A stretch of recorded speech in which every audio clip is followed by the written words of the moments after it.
जय हिंद बच्चों। School merit में आपका स्वागत है।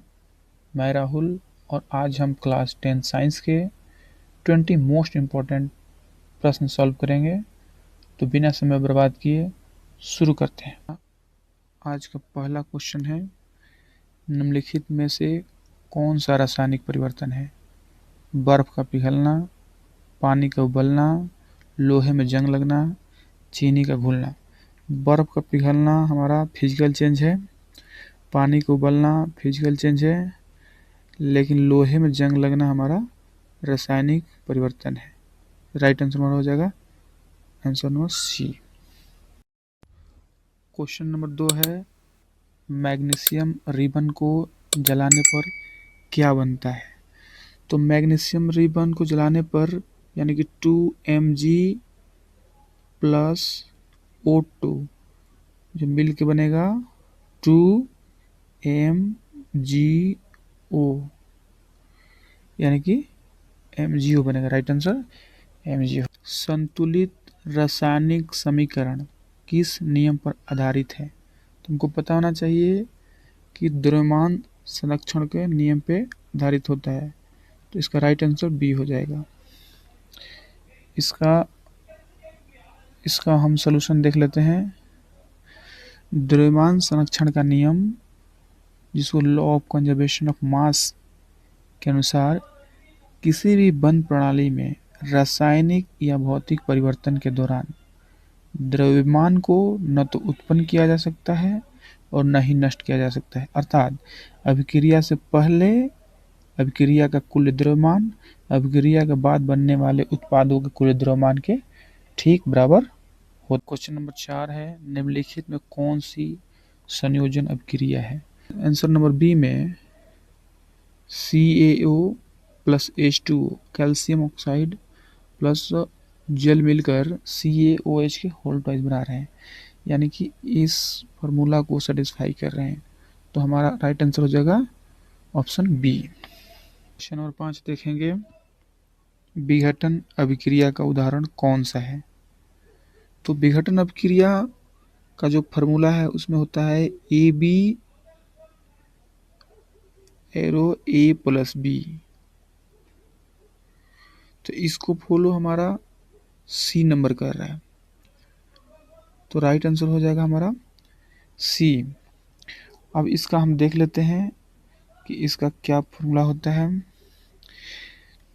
एक विघटन अभिक्रिया एक ऐसी अभिक्रिया है जिसमें एक यौगिक टूटकर दो या अधिक सरल पदार्थों में बदल जाता है। विघटन अभिक्रिया सामान्य रूप से A प्लस B टूटती है। तो हमारा राइट आंसर हो जाएगा आंसर नंबर सी। CaCO3 टूट जाएगा CaO प्लस CO2 में। क्वेश्चन नंबर 6 है, Zn plus ZnSO4 plus Cu किस प्रकार की अभिक्रिया है? तो इसमें हम देखेंगे Zn तो A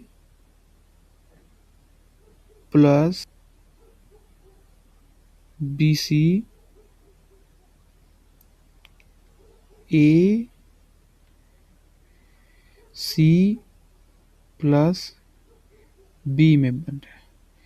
ये फॉर्मूला फोटो कर रहा है, यानी Zn को A माने, Cu को B माने और SO4 को C माने। तो यहाँ देखेंगे Zn A SO4 C और Cu B। तो ये जो होता है ये विस्थापन अभिक्रिया का फार्मूला है। तो राइट आंसर हमारा क्या हो जाएगा? विस्थापन। अब हम सबका एक बार देख लेंगे। संयोजन अभिक्रिया में दो मॉलिक्यूल मिलकर एक कंपाउंड बनाते हैं। विघटन में का फार्मूला होता है एक कंपाउंड टूटकर दो मॉलिक्यूल में टूटता है। विस्थापन में होता है AB प्लस BC। टूट के AC प्लस BC होता है। एंड द्विविस्थापन में होता है AB plus CD, AD plus CB बनता है। ऑक्सीकरण में ऑक्सीजन का योग होता है और अपचयन में ऑक्सीजन का ह्रास होता है। ऊष्माक्षेपी में ऊष्मा निकलती है और ऊष्माशोषी में ऊष्मा अवशोषित होती है। तो ये हमारा इम्पोर्टेंट है आगे जानकारी के लिए। Question number 7, AgNO3 plus NaCl टूटकर AgCl प्लस NaNO3 बनाती है। तो ये किस प्रकार की अभिक्रिया है? तो हमें Ag को A माने, NO3 को B माने, Na को C माने और Cl को D माने। तो यहाँ देखेंगे AgA ClD AD प्लस और Na को क्या माने, C माने हैं और NO3 को B माने हैं, CB में बन गया। यानी AB प्लस CD चेंज होता है AD प्लस CB में। ये किसका फॉर्मूला है? ये द्विविस्थापन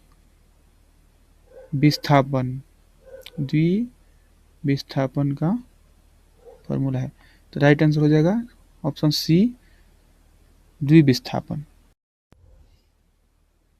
क्वेश्चन नंबर 8, अवक्षेपण अभिक्रिया में क्या बनता है?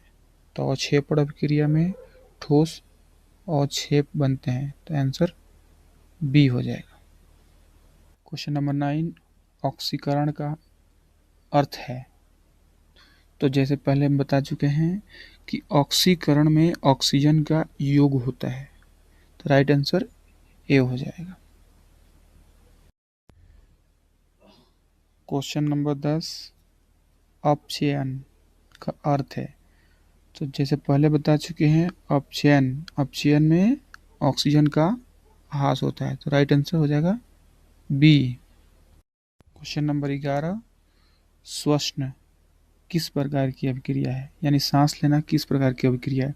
तो हम सांस लेते हैं तो उसमें क्या होती है, ऊष्मा निकलती है, यानी कि ऊष्मा छेपी होगी।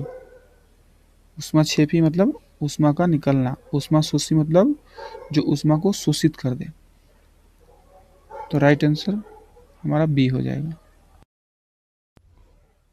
क्वेश्चन नंबर 12, ऊष्माक्षेपी अभिक्रिया में क्या होता है? तो जैसे हम पहले बता चुके हैं ऊष्माक्षेपी अभिक्रिया में ऊष्मा निकलती है, यानी कि राइट आंसर बी हो जाएगा। और ऊष्मा अवशोषी में क्या होता है, ऊष्मा शोषित हो जाती है। क्वेश्चन नंबर 13, ऊष्मा शोषी अभिक्रिया में क्या होता है?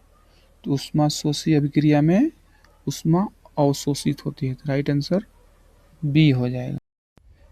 क्वेश्चन नंबर 14, लोहे में जंग लगने के लिए आवश्यक क्या क्या है? तो केवल जल, उससे भी नहीं होगा, केवल ऑक्सीजन, उससे भी नहीं होगा। इसमें क्या होता है, ऑक्सीजन और जल, यानी कि जब वायु और नमी मतलब जल जब दोनों मिलता है तो जंग लगता है। तो राइट आंसर क्या हो जाएगा, ऑक्सीजन और जल। क्वेश्चन नंबर 15, भोजन के खराब होने की प्रक्रिया को क्या कहते हैं? तो भोजन की खराब होने की प्रक्रिया को विकृत गंधिता कहते हैं। राइट आंसर बी हो जाएगा। क्वेश्चन नंबर 16, चांदी पर काली परत किसके कारण बनती है? तो चांदी पर काली परत सिल्वर सल्फाइड यानी कि AgTO। तो क्वेश्चन नंबर 16 का आंसर बी हो जाएगा, सिल्वर सल्फाइड। तांबे पर हरी परत किस पदार्थ की होती है? तो तांबे पर जो हरी परत होती है वो क्षारीय कॉपर कार्बोनेट की होती है। तो राइट आंसर सी नंबर हो जाएगा। Question number 18, 2H2 plus O2 बनता है 2H2O। ये किस प्रकार की अभिक्रिया है? तो इसमें हमको पता है A प्लस B बन रहा है AB, तो ये जो फॉर्मूला है ये संयोजन अभिक्रिया का है। संयोजन अभिक्रिया का है। संयोजन अभिक्रिया। तो राइट आंसर हमारा हो जाएगा ए। क्वेश्चन नंबर 19, सिल्वर क्लोराइड सूर्य के प्रकाश में किस प्रकार की अभिक्रिया करता है? तो सिल्वर क्लोराइड सूर्य के प्रकाश में प्रकाशीय विघटन करता है। तो राइट आंसर हमारा सी हो जाएगा। क्वेश्चन नंबर 20, द्रव्यमान संरक्षण नियम किसने दिया था? Option number A Dalton, option number B Bohr, option number C Lavoisier, option number D Rutherford. तो इस क्वेश्चन का आंसर आपके लिए छोड़ जाते हैं। इसका आंसर आप लोग कमेंट बॉक्स में दीजिएगा। अगर ये वीडियो आपको हेल्पफुल लगा हो और अच्छा लगा हो तो चैनल को सब्सक्राइब करें और वीडियो को लाइक करें और बेल आइकन दबाना ना भूलें। जय हिंद सर।